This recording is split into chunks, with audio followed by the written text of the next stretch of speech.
Hola a tots i totes! Sigueu benvinguts a Orienta, el teu canal d'orientació educativa. Jo sóc Luis Fallos, orientador educatiu a la Comunitat Valenciana. Comencem!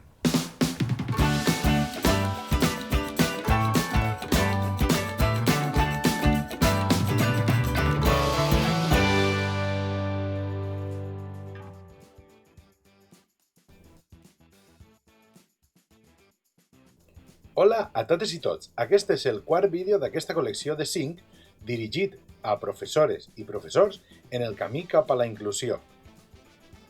En aquest vídeo descriuré els procediments i la documentació necessària per al nou mecanisme d'implementació de mesures per a la inclusió de nivells 2 i 3 a la plataforma Ítaca 3. Vull començar explicant què és allò que cal implementar a la plataforma. Mireu, es tracta d'introduir a Ítaca 3 les mesures de resposta de nivells 2 i 3 de les diferents categories: accés o presència, participació i pertinença i aprenentatge i assoliment. Si no teniu clar què són les mesures de resposta dels nivells 2 i 3 o què és aquesta divisió dels 4 nivells de resposta, us convido a fer una ullada als vídeos anteriors a aquest, on detalle aquestes qüestions. Comencem amb el procediment. Primer, hem d'accedir a Ítaca amb el nostre usuari i contrasenya. Us deixo l'enllaç a la descripció del vídeo per si no el teniu a l'abast. Una volta estigueu dins, piqueu en Gestió acadèmica. En aquesta nova utilitat d'Ítaca, heu de fer clic a la pestanya de Gestió i a continuació en Alumnat i per últim en Inclusió educativa. Una volta fet això, apareixerà el llistat d'alumnes de la nostra tutoria solament. I en aquest llistat, que pot tindre més d'una pàgina, picareu sobre l'alumne o alumna del que volem establir les mesures de nivells 2 i 3 que s'hi estan realitzant amb ell o ella. Se'ns obri una pestanya amb les dades personals del nostre alumne i junt a ella 4 pestanyes com les que hi veieu a la imatge. Mesures de nivells 2 i 3, avaluació sociopsicopedagògica, mesures de nivells 3 i 4 i registre d'observacions. I per introduir les mesures d'aquest alumne o alumna, en concret, picarem l'etiqueta corresponent que hi veieu en la imatge, és a dir, mesures de nivell 2 i 3. Aneu en compte en la pestanya que fica mesures de nivell 3 i 4, perquè aquesta pestanya no us deixarà picar res, ja que sols tenim accés els orientadors i orientadores amb aquells alumnes que tenen realitzada l'avaluació sociopsicopedagògica. Una volta obert l'apartat Mesures 2 i 3, seleccionem Mesures de nivell 2 i polsem el botó Nou per a afegir-ne. S'obrirà una nova finestra on picareu el tipus de mesura que hi estem realitzant i la descriurem a continuació.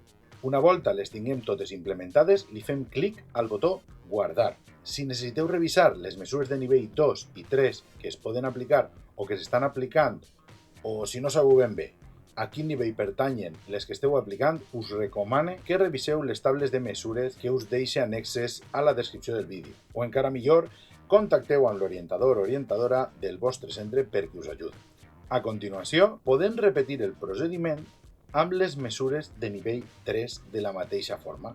Polsem primer el botó Nou i tot i que sembla igual a l'anterior, ara se'ns obrin desplegables de cada una de les categories per a detallar molt més les mesures a introduir. Amb la implementació d'aquestes mesures ja quedaria finalitzat el procediment i la tasca que afecta als tutors i tutores.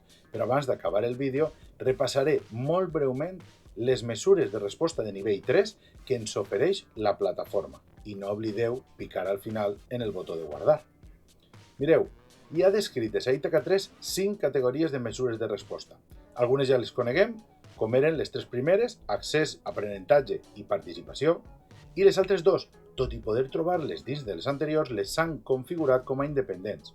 Suposa que per qüestions d'operativitat. Així trobem mesures de flexibilització al color blau i mesures per a la compensació de desigualtats al color morat. Si piquem en mesures d'accés trobarem 5 grans apartats, alguns dels quals també tenen altres desplegables interns.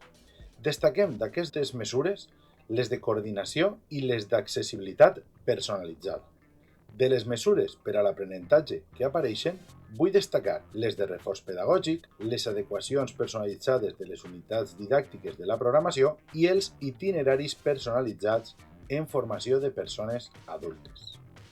Pel que fa a les mesures per a la participació, el desplegable és una mica més gran. D'aquestes mesures vull destacar els programes per a la millora de la competència emocional i les accions per a implicats en situacions de violència o assetjament.